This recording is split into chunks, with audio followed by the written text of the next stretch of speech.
نحمده ونصلي على رسوله الكريم اما بعد فقد قال النبي صلى الله عليه وسلم شعبان شهري ورمضان شهر الله صدق اللہ العظیم۔ میرے محترم بزرگوں، دوستوں اور نوجوان ساتھیوں، جس مہینے سے میں اور آپ گزر رہے ہیں وہ شعبان المعظم کا مہینہ ہے، جس کی احادیث کے اندر بے شمار فضیلتیں وارد ہوئی ہیں۔ شعبان کے معنی آتے ہیں پھیل جانا۔ یہ لفظ شعبان شعیبہ اور تشعبہ سے مل کر کے بنا ہے، یعنی اس مہینے کے اندر اللہ تبارک و تعالیٰ کی رحمتیں بندوں کے اوپر پھیل جاتی ہیں۔ اسی وجہ سے حضرت امام رافعی رحمت اللہ علیہ فرماتے ہیں کہ جو شخص کہ اس مہینے کے اندر، اس شعبان المعظم کی مقدس اور بابرکت مہینے کے اندر جب کوئی اللہ کا دیوانہ، اللہ کا چاہنے والا روزہ رکھتا ہے تو اللہ تبارک و تعالیٰ کی رحمتیں اس کے اوپر پھیل جاتی ہیں، یہاں تک کہ اس کو جنت میں پہنچا دیا جاتا ہے۔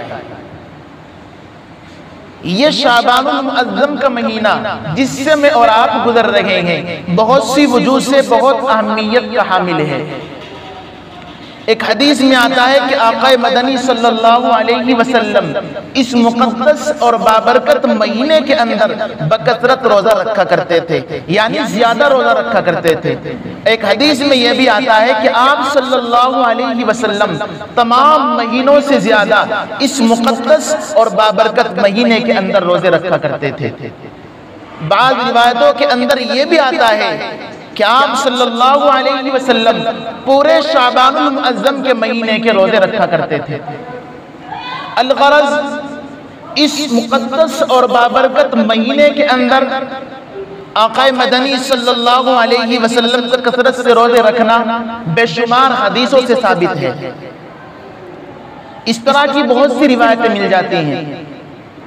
لیکن آقا مدنی صلی اللہ علیہ وسلم نے اپنی امت کے لوگوں کو، اپنی امت کو از راہ شفقت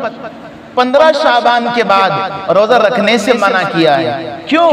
تاکہ تمام لوگ آقا مدنی صلی اللہ علیہ وسلم کی یہ پوری امت کھا پی کر کے رمضان المبارک جو اگلا مہینہ ہے، جو آنے والا مہینہ ہے، اس کی تیاری کرے اور کھا پی کر کے خوب اچھی طرح طاقت آپ کے اندر آ جائے، اور پھر اچھی طرح سے رمضان المبارک کے جو روزے ہیں، جو فرض روزے ہیں اور عبادتیں ہیں، ان کو اچھی طرح انجام دے سکے،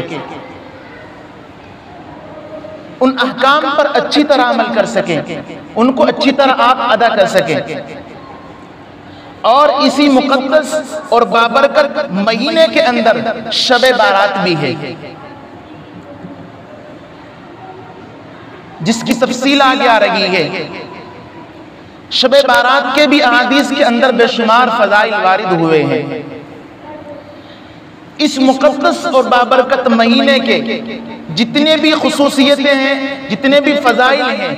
جتنے بھی اعمال ہیں، ان میں سب سے اہم روزہ ہے۔ لیکن آج کل ہم اور آپ اس پر تو عمل کم کرتے ہیں، لیکن اس کے علاوہ دیگر اعمال جن کا شریعت سے کوئی تعلق نہیں ہے، جن کا شریعت سے کوئی میل ملاپ نہیں ہے، آپ اور ہم ان اعمال کو انجام دیتے ہیں۔ مثلا اس مقدس اور بابرکت مہینے کے اندر شروع کے جو 15 دن ہوتے ہیں، ان کے اندر ہمارے معاشرے کے اندر خاص طور سے قرآن خوانی کرانے، اسی طریقے سے فقیروں کے درمیان کھانا تقسیم کرانے اور چیزیں تقسیم کرانے کا جو رواج چل رہا ہے، یہ حدیث سے ثابت نہیں ہے۔ قرآن کریم پڑھ کر مردوں کا ثواب پہنچانا یہ ایک اچھا عمل ہے،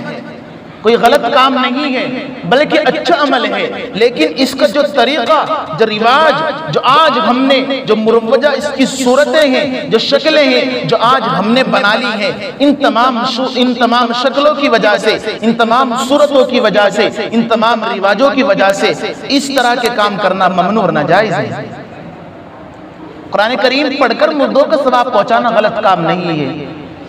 بلکہ بذات خود اچھا عمل ہے اور پہنچانا چاہیے، لیکن اس طرح متعین کر لینا یہ سب غلط چیزیں ہیں، اس لیے ان سے بچنا چاہیے۔ میرے دوستو، اس مقدس اور بابرکت مہینے کے اندر شب بارات بھی ہے۔ شب بارات کس کو کہتے ہیں؟ شب بارات 15 شعبان کی رات کو کہتے ہیں، اور یہ 14 شعبان المعظم کی شام سے لے کر کے شروع ہو جاتی ہے۔ شب بارات کے معنی آتے ہیں بری ہونا، یعنی اس مقدس اور بابرکت رات کے اندر اللہ تبارک و تعالی بے شمار بندوں کی مغفرت کر دیتے ہیں اور ان کو جہنم سے رہائی حاصل ہو جاتی ہے۔ وہ بندے کہ جن کے اوپر جہنم میں جانے کی مہر لگ جاتی ہے، جو اللہ تبارک و تعالیٰ کی نافرمانی کرتے ہیں، جو اللہ تبارک و تعالیٰ کے راستے کو چھوڑ کر کے دوسرے راستے اختیار کر لیتے ہیں، ان کی اللہ تبارک و تعالیٰ اس مقدس اور بابرکت رات کے اندر ان کی مغفرت کر دیتے ہیں، ان کی مغفرت فرما دیتے ہیں۔ احادیث میں ان کی بہت فضیلت آئی ہے۔ حضرت اماں عائشہ رضی اللہ تعالیٰ عنہ فرماتی ہیں کہ آقا مدنی صلی اللہ علیہ وسلم میرے بستر پر لیٹے ہوئے تھے اور آہستہ سے آپ اٹھتے ہیں تاکہ میری نیند خراب نہ ہو، تاکہ میری نیند کے اندر خلل واقع نہ ہو اور میری آنکھ نہ کھل جائے، میری نیند خراب نہ ہو جائے۔ آپ آہستہ سے اٹھتے ہیں اور دروازہ کھولتے ہیں، دروازہ کھول کر کے آپ باہر نکل جاتے ہیں۔ حضرت اماں عائشہ رضی اللہ تعالیٰ عنہ کی آنکھ کھل جاتی ہیں اور یہ خیال کرتی ہیں، یہ بات ان کے دل کے اندر آتی ہے کہ آپ صلی اللہ علیہ وسلم مجھے چھوڑ کر کے کسی اور زوجہ محترمہ کے پاس تشریف لے گئے ہیں۔ اسی خیال میں باہر نکلتی ہیں اور آپ صلی اللہ علیہ وسلم کو تلاش کرنے میں لگ جاتی ہیں اور دیکھتی ہیں کہ آپ صلی اللہ علیہ وسلم بقیع کے اندر موجود ہیں۔ یہ مدینہ طیبہ کا قبرستان ہے۔ آقا مدنی صلی اللہ علیہ وسلم نے فرمایا، اے عائشہ رضی اللہ تعالیٰ عنہ، کیا آپ کو یہ خیال ہوا کہ آپ کے دل میں یہ بات آئی کہ اللہ اور اللہ تبارک و تعالیٰ کے سچے رسول صلی اللہ علیہ وسلم آپ کے ساتھ ناانصافی کریں گے، آپ کی حق تلفی کریں گے، آپ کا پورا حق ادا نہیں کریں گے؟ حضرت اماں عائشہ رضی اللہ تعالیٰ عنہ فرماتی ہیں، اے آقا مدنی صلی اللہ علیہ وسلم، میرے دل میں یہ بات آئی تھی، میرے دل کے اندر یہ خیال آیا تھا کہ آپ کسی اور زوجہ محترمہ کے پاس تشریف لے گئے ہیں۔ آپ صلی اللہ علیہ وسلم نے فرمایا، اے عائشہ، آج شب بارات ہے اور اس رات کے اندر اللہ تبارک و تعالیٰ آسمان دنیا پر نزول فرماتے ہیں، اور اس رات کے اندر قبیلہ کلب، یعنی جو مکے کے اندر بہت زیادہ بکریوں رکھتے تھے، بکریوں کو پالتے تھے، ان کے بکریوں کے بالوں کے برابر بے شمار لوگوں کی اللہ تبارک و تعالیٰ اس رات کے اندر مغفرت کرتے ہیں، مغفرت فرماتے ہیں۔ اور اسی طریقے سے اس رات کے اندر، اس مقدس اور بابرکت رات کے اندر اللہ تبارک و تعالیٰ پورے سال کا نظام تیار کرتے ہیں، پورے سال کی ترتیب بناتے ہیں کہ کس کو اس سال کے اندر کیا دینا ہے۔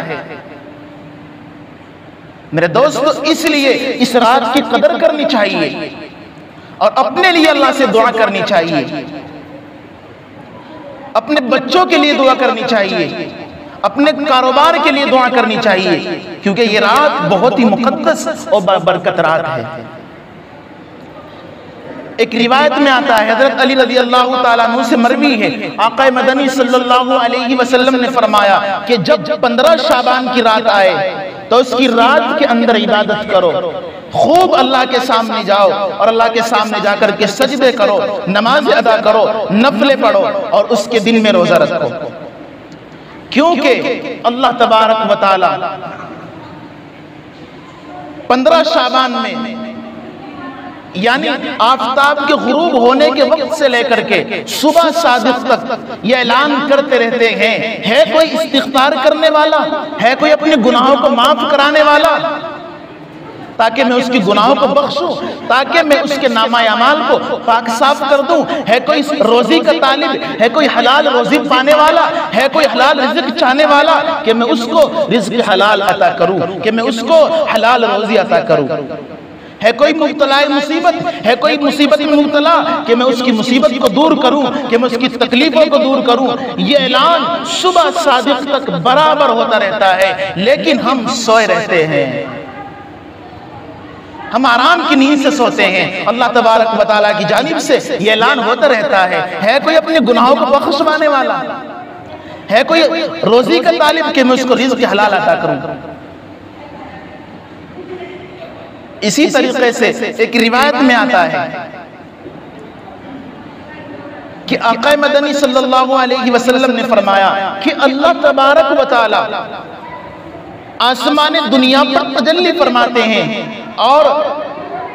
بے شمار لوگوں کی مغفرت کرتے ہیں، لیکن بہت سے لوگ وہ ہیں کہ جن کی اس مقدس اور بابرکت رات کے اندر بھی مغفرت نہیں ہوتی۔ وہ کون ہیں؟ کینہ رکھنے والے، کینہ کرنے والے، آپس میں ایک دوسرے سے کینہ کرنا، آپس میں ایک دوسرے سے بغض رکھنا، اسی طریقے سے والدین کی نافرمانی کرنا، کسی کو ناجائز ناحق قتل کرنا، اسی طریقے سے شراب نوشی کرنے والے، شراب پینے والے۔ اور ایک بات اور بتاتا چلوں، یہ بھی انہی میں آتے ہیں کہ جو اپنا پائجامہ، اپنا تہمد یا اپنی پینٹ وغیرہ ٹخنوں سے نیچے رکھتے ہیں، ان کو بھی اللہ تبارک و تعالیٰ اس مقدس اور بابرکت رات کے اندر معاف نہیں کرتے کہ جس رات کے اندر اللہ تبارک و تعالیٰ بے شمار لوگوں کی مغفرت کر دیتے ہیں۔ آج خود ہمارے اندر نہ جانے کتنے لوگ موجود ہیں، ابھی اس مجلس کے اندر نہ جانے کتنے حضرات مل جائیں گے اس طرح کے، کیونکہ اللہ تبارک و تعالیٰ نے مرد کو حکم دیا ہے کہ اپنے کپڑے کو، اپنے پاجامے کو، اپنی پینٹ کو، اپنے تہمد کو ٹخنوں سے اوپر رکھے، لیکن آج ہمارا تہمد، ہمارا پائجامہ، اسی طریقے سے ہماری پینٹ وغیرہ ٹخنوں سے نیچے رہتی ہے۔ اس لیے ہمیں غور کرنا چاہیے میرے دوستو، اس مقدس اور بابرکت رات کے اندر بھی ایسے لوگوں کو اللہ تبارک و تعالیٰ معاف نہیں کرتے۔